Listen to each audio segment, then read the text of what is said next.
and we're using these procedures.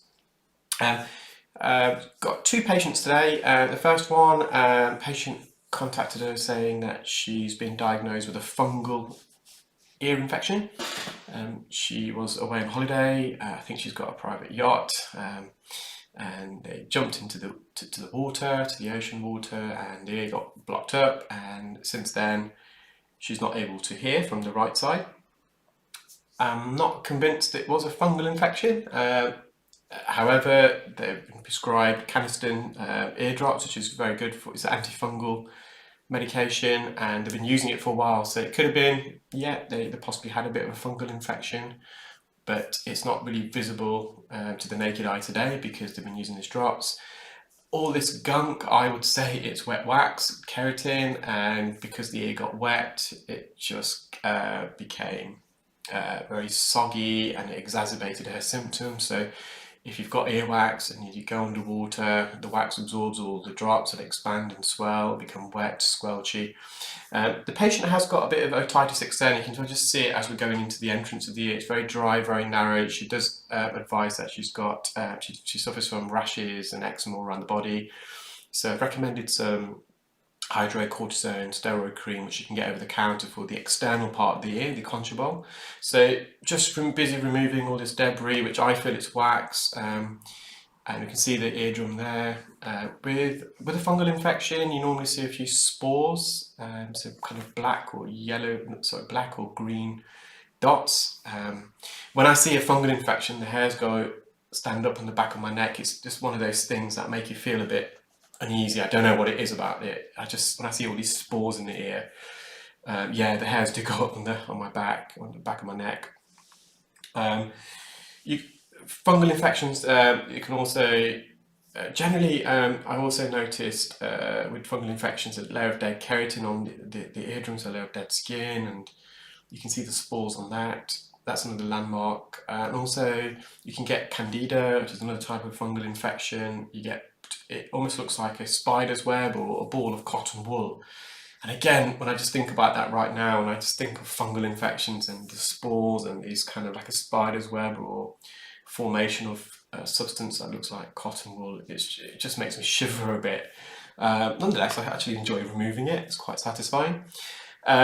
So just to be on the safe side, I really want to make sure, just in case this patient has got a bit of fungal infection and it's on this layer of skin which doesn't look infected, I just wanted to remove as much of this layer of dead keratin off the canal wall. So I know the people that love skin peels are going to enjoy this. Just using a fine end gauge, the ear canal is quite narrow, so not only is the entrance of a auditory canal, the ear canal a bit narrow, and for that I've had to use the endoscope tip, so the bit that we're looking with the endoscope at the moment, the tip of it, what we call the distal end, we insert that into the ear canal entrance, and I have to stretch the cartilage posteriorly, so to the rear, to the back. So we're using it almost like a crowbar. So I'm going in, and I'll talk you through, I'm going in and I'm pushing the cartilage to the left to widen the ear, to stretch it open, which then allows me to insert the fine end.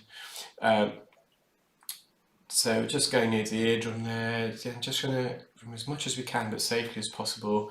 The patient still has got some Canesten ear drops left, so I've recommended that she continue to use it, just in case.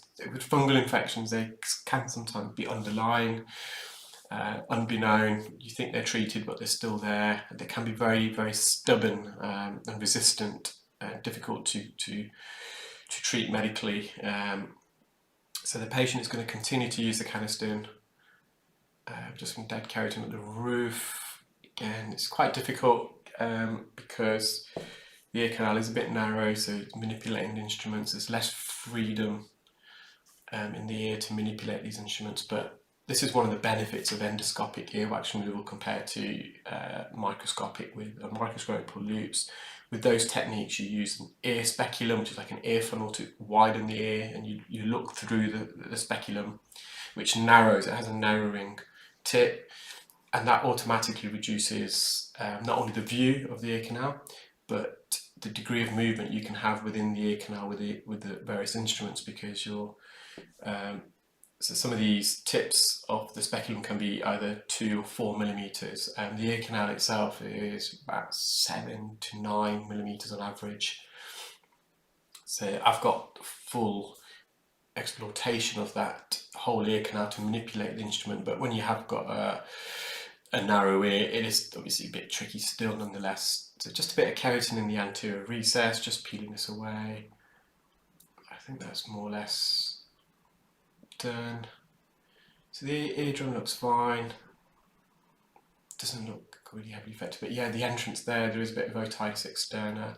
So this is the second patient. A huge lump of a plug of wax. It's been in there for a while. The patient advised that it's been in there at least 6 months during lockdown. One thing led to another, just managing with it, but last week just suddenly stopped being able to hear. It's a very glutinous type of wax, very sticky, very dry.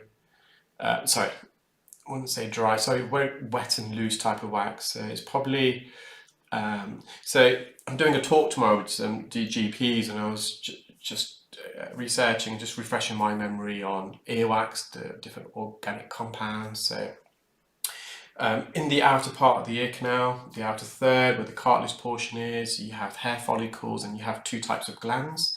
You have sebaceous glands, which are the glands that secrete an oily, it's called sebum, the substance. It's an oily, lipidy, waxy substance which is made up of squalene, alcohols, long chain of saturated and unsaturated fatty acids, alcohol, so esters.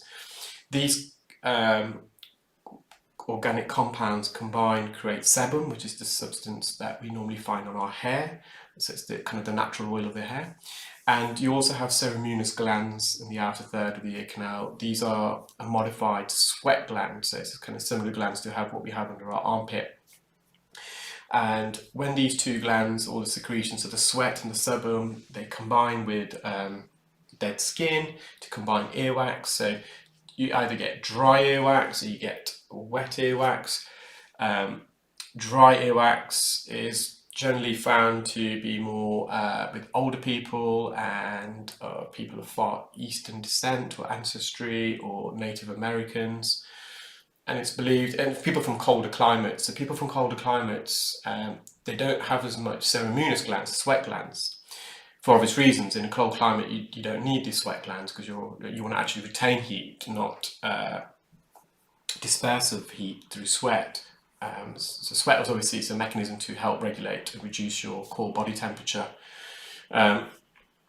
So it's kind of, you can assume people from cold climates or have ancestry links to cold climates generally have dry wax because there's less ceruminous sweat glands in there. And those, and they will have a high percentage of dry skin. So probably 60% of the earwax is dry skin. So especially from the Far East, you see a lot of these videos of patients with very, very dry skin. So they have probably a high composition of dead skin in their earwax, probably sort of 60, they have 80%. Interestingly, ceruminous glands are thought to be there from birth, but they're activated at puberty, and they're stimulated by stress, a feeling of pain or feeling frightened, and also sexual arousal, apparently.